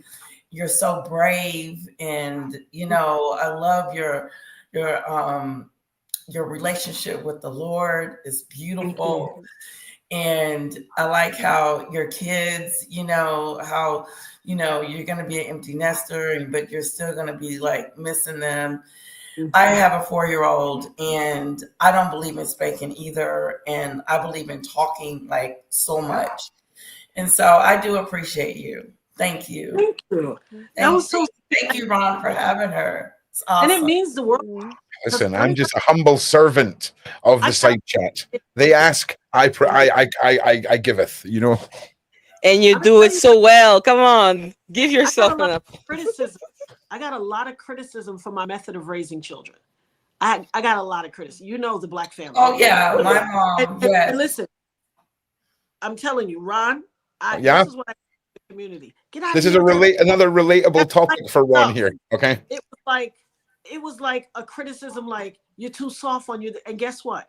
Everybody who criticized me, all of my girlfriends would call me and be like, "Could you call your sons and ask them to talk to my sons? They get in trouble with that." Because my sons are, and trust me, they're big Black men, 6'2", solid guys, and I promise you, the most gentle giants you ever. My middle son. He is just the guru of, I might start calling him the Dalai Lama. When I tell you the man is mentally elevated. He always upset for something and he'd be like, come on now. Yeah. He who controls you. Is that your new boss? Is that your new boss? Oh, you didn't introduce us. And he will make you have to say, oh, you know what? You're right. And he's so subtle with it. He's like, oh, you didn't introduce me to your new boss. You're all upset. He who angers you controls you. And it just convicts your spirit, and you just like, okay. Yeah. You need that. Wow. I love the fact that you could watch the live between like Courtney and Jaguar, and you love Jaguar, we all do. And yet you could still find the child inside of Courtney to try to be like understand the cry of that child. Yes, I like that. You Everybody. sincerely, Don't wow. don't waste your time with that one, Natania. I'm just being No, subtle. here's the thing. I don't judge anybody. Here's my thing. It's okay. I'm doing all the judging for you. Don't worry. I'm way ahead of you with the judging here. I'm way down the road of judging today. I'm Here's telling you. my personal wisdom. Yeah. There is redemption in all things and all people. It Yeah. only Really? takes, most people are who they are because nobody took the time to understood what the antithesis of their conduct and their behavior is. Sometimes you meet a mean person who's always, I was a nursing attendant in my early 20s, and there was a lady in the nursing home. She was on a unit by herself. Nobody wanted to work with her. I was the new guy. They said, oh, you assigned to her. This was an older white lady. I came in. She said, hey, girl, come in here and braid my hair. You people know how to do braids. I said, honey, it's my first day. I said, since nobody wants to work with you, we're going to start this over. My name is Natania. And yes, while we do know how to braid, I don't have any problem assisting you with anything as long as you remember to have dignity and respect. I said, so I'm going to walk out the room. You press the buzzer when you're ready to act like you know. You are such a better person than me. Right? I'm telling you now, you're so much better than me. I would be like, oh, come and sit down. And then I would have taken that shaver and just went right up. Like, no, run along with the tough love. Let me tell you what the deal was. I said to her, I said, why are you so mean? I said, do you know nobody wants to work with you? Why are you so mean? And then she was like, what do you mean nobody wants to work with me? I said, hello. How many people do you see on a nobody wants to work with you? Because sometimes the debt of respect that I owe you is honesty. So you can see yourself. And then she said, you're mean. So then I was helping her. I said, okay, now you have respect. I'll braid your hair. How do you want your hair braided? So she said, go in the closet and see my brush. When I went in the closet, there was this picture, this magnificent picture, like an old picture of Greta Garbo, like, you know, those Hollywood screen sirens of the yesteryear that just look beautiful.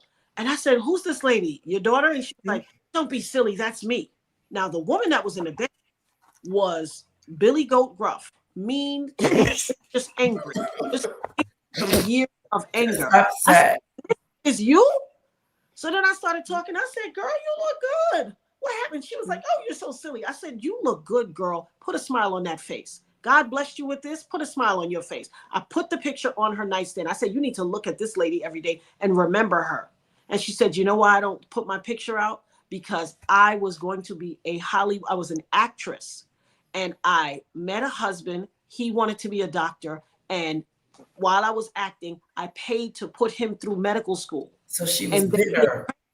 He impregnated her and she had a bunch of kids. He always promised she would go back to acting. Oh, wow. He gave her bunch of kids. He went to medical school, left her for his assistant. Oh. All of the children got together and told her, oh, mom, you need care. Her entire womb had fallen out. We used to have to turn her every 2 hours and put pads under her womb.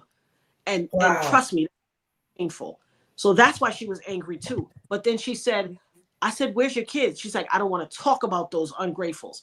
They got together and told her, we're going to put you in a nursing home so we can keep the property and we don't lose the property, and put her in a nursing home, made her sign over all her money so she could get Medicaid, and disappeared. Ooh. She hadn't seen in ages. This woman was so mean.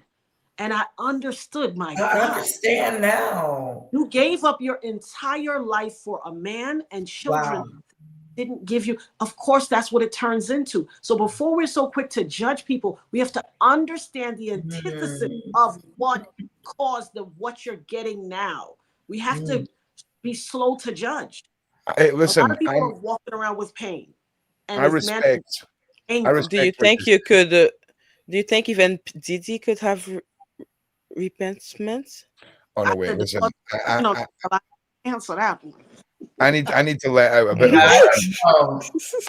I need to let out a bit of a rant here. So I think what you've said is amazing, right? And I completely respect it.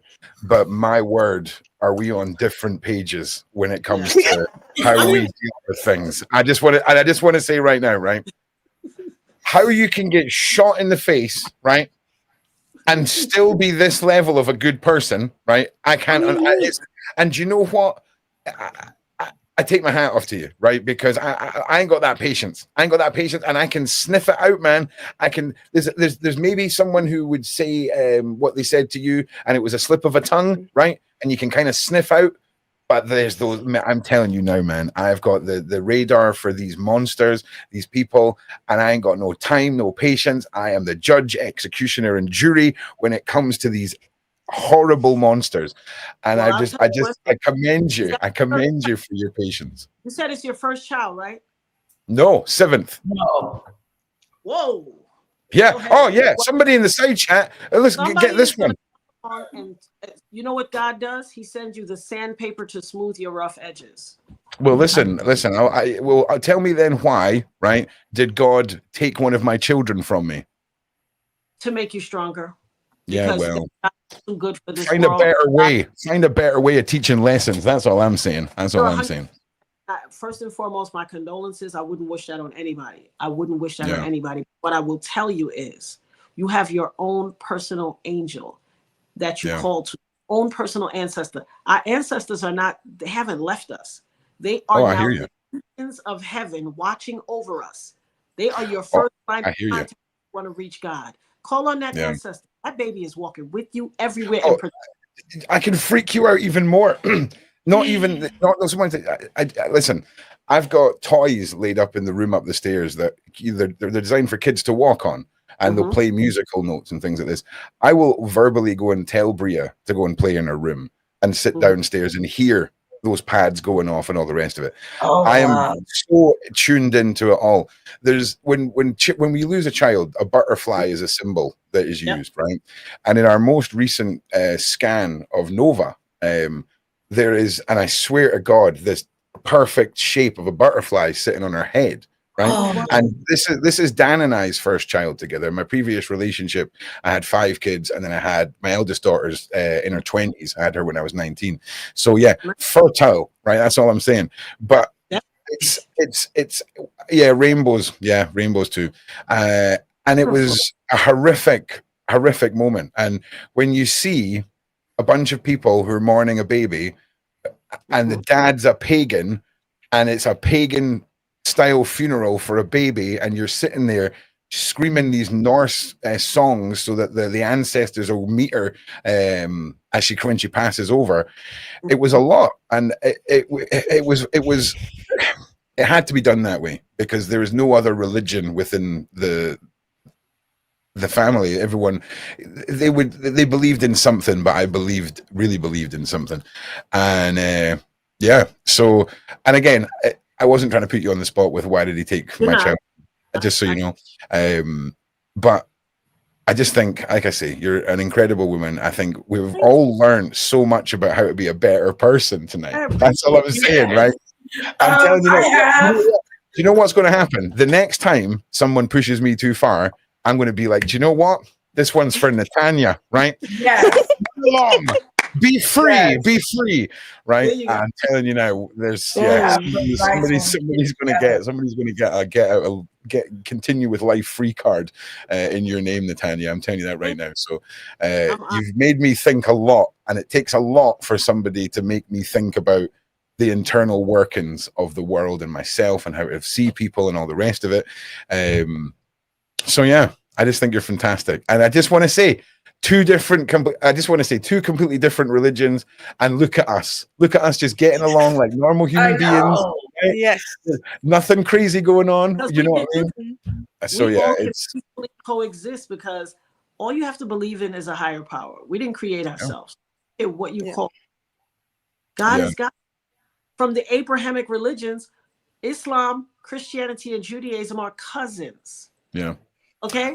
I call them the new kids on the block, right? They're the new, those are the 3 new ones, right? Exactly. Yeah. And here's the deal.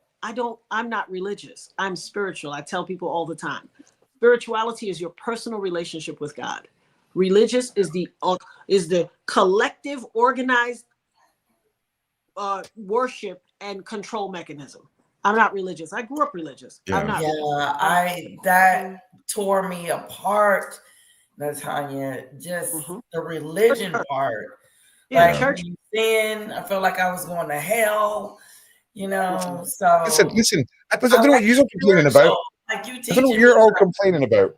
Mine's a one-eyed god of war. Okay, like I don't know. You guys have got it easy. Okay, you guys got it easy. All right.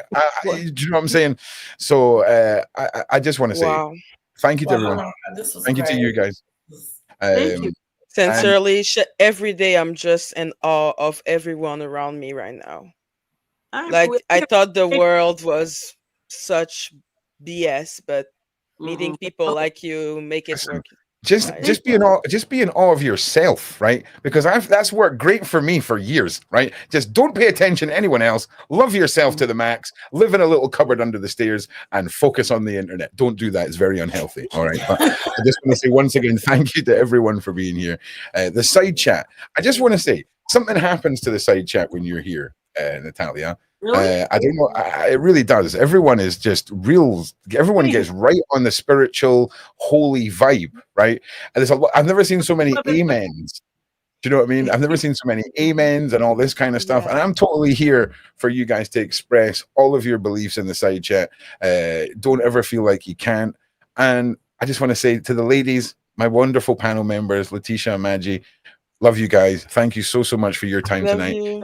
Natania, thank you so much. I'll tell you one more funny story, right, before we leave. So I'm slightly on the spectrum, right? And every time I go to say your name, I have to look at your name because I've never seen Natania before. And every time I look at it, my brain's like, there's a letter in the wrong place. You're going to mess this woman's name up, right? You want to know what Natania means? Please. What does it mean? It means gift of God. Oh, of course it does, mate. Of course it does. Do you know what I'm saying? Listen, Natania is the #1 tourist city in Israel. It means gift of God. Oh, that's really? Think about the Israeli leader right now. His name is Benjamin Netanyahu. It's Natania. Listen, I'm not going to be funny. Anything outside my city, I consider north of the wall from Game of Thrones, right? I'm very much like in my own little world here, right?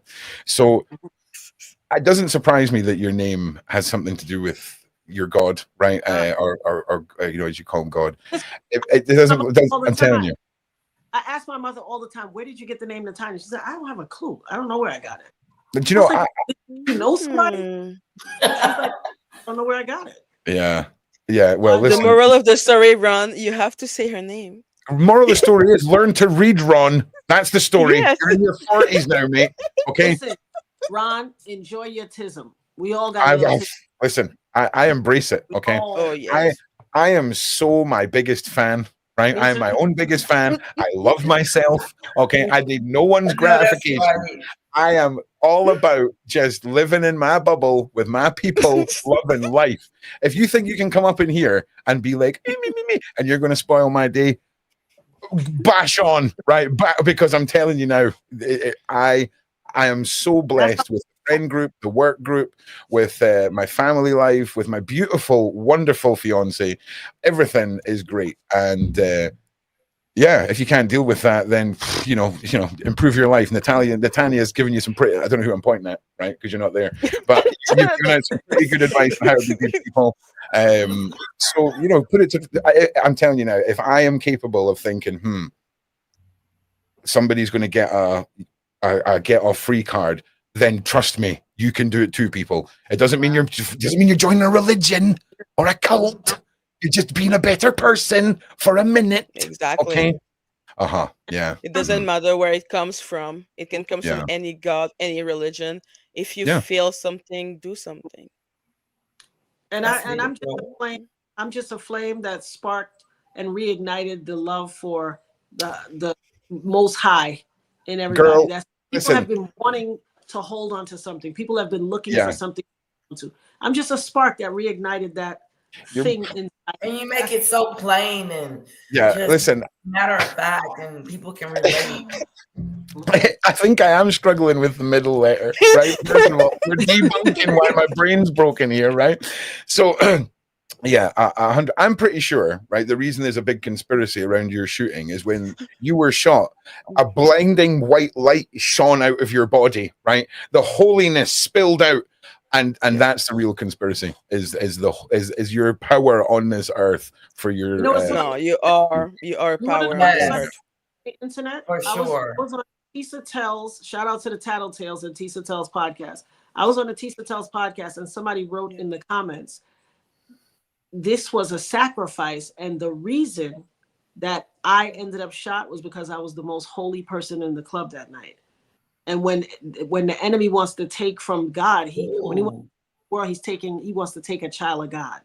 That's why they didn't take the level 1 trauma center. They took me somewhere else, because for him to get the power that he needed to harness, it had to come from a holy one. And they took me to a community hospital with the hopes that I would expire. But the God that is in me is greater than the God that is the God that is in me is greater than the God that is in the world. As a normal person, I'm just sorry that you have to suffer for us. That you had to be the one to take that because you were the one that could. I'm sorry. In the words of Evita Peron, don't cry for me, Argentina. That's beautiful. I was supposed to go through this. I'll be honest. In my religion, I'm kind of okay with anybody else taking the suffering for me. I'm very much okay with not having to suffer, right? So I thank all of you who take that upon yourself, right? Kudos, right? Okay. I just love this conversation. You can tell it's after midnight here, and I'm losing it. Right? You can when the gammy eye starts closing. Right? When the gammy eye starts closing up, right? You know Ron's getting tired. The eye just gives up. I woke up last year, right? I went to bed, and did you know that you can just wake up with a paralyzed face for no reason? Wow. Oh, you did? Because I didn't. I heard. The first listen to the level of madness you're dealing with. I woke up and thought, I'm so badass, I've slept through having a stroke, right? That's what was going through my head. I was like, oh, you're not going to get me stroke. There was something called Bell's palsy, where you can just wake up and you're fixed. So now when I get a bit tired, this eye just starts going, mate, I'm clocking out now. All right. And the eye just starts slowly going like this. And I'm like, I'm not. Oh, wow. It's hilarious. You better go. You just give it a wee stretch. It's fine. From a lady that I met when after I started healing from getting shot, I went to work at the phone company. I had taken the 10 years before, and then they called, and I was like, okay, it gives me anonymity. And there was a young lady whose face was twisted. She was funny, lots of personality, but she had this contorted face. And I didn't know why her face was contorted. I thought maybe she was born with like cerebral palsy or something. But, she was funny. Like, you would completely ignore the disfigurement. And one day we were riding on a train together going home, and she just was staring at me. And I looked up, and I was like, what you staring at, girl? And she said, you're so lucky. And I was like, what? What are you talking about? And she said, the same thing that happened to you happened to me. Now, I didn't even know she knew who I was. I didn't know she knew I got shot. And I said, what do you mean? She said, she got shot at a nightclub when some guys got into an argument, shot in her face. Wow. And that's why she ended up with Bell's palsy. She said, I said, that's why she said, yeah, it's called Bell's palsy. I'll be honest. Her Bell's palsy story is way better than my Bell's palsy story. I just went to bed, woke up with it, and I'll tell you something. I have never appreciated my smile, right? Because I couldn't smile. It was. Did you ever see that episode of the Family Guy where Peter Griffin has a stroke and he's trying to drink a beer and it's going in one side and out the other? That was me, right? That was 100% me. Do you know what the really cool part was? When your fiance spends 4 months telling everyone at her work that her boyfriend got cerebral palsy last year, okay? There's a big difference, Dan, okay? So yeah, Bell's palsy, that's why we've got a bit of a mad eye. I mean, I would go into our work. We learned so much. I'd go into our work and people would be like, oh, you're looking really well. You're doing really well. And I'm like, all right, sounds. Yeah, cheers, mate. 14 minutes on the Vegas bed, thanks. So bless her. How long could you not smile? Oh, it was about 4. We're talking no improvement for about 4 months. And then it started slowly improving. For the whole time, I wouldn't stream with my camera on. I was talking out one side of my mouth. I had to wear an eye. The eye patch was cool. Like I really wish that I could really have kept the eye patch and told everyone that my eye was blind or something, because the eye patch do you know how serious people take you when you have hair like this and an eye patch? And I'm telling people, they ain't messing around, okay? I'm just saying, man, the eye patch was badass. It was badass. Not as good as being able to smile and blink both your eyes. But yeah, the little guy gives up sometimes. So anyway, that was an interesting closing 25 minutes. 5 minutes. So I'm glad that we've all bonded a little bit. And once again, everyone who's watching this back, Natania's links are on the screen here for supporting her. If you're in the UK, the next time you see her on this channel, we will have everything set up and streamlined for support, for promotions, and getting her. You know, we're taking the first step into the 6-year plan before you are alone in your home. We're going to get everything ready and set up for rolling it. A few months. Nice, Ron. Oh, a few months. Listen.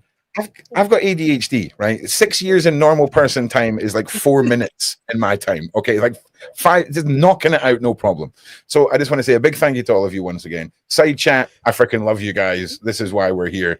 Anyone who just said that she remembered your eye patch. Oh yeah, she does. Yeah.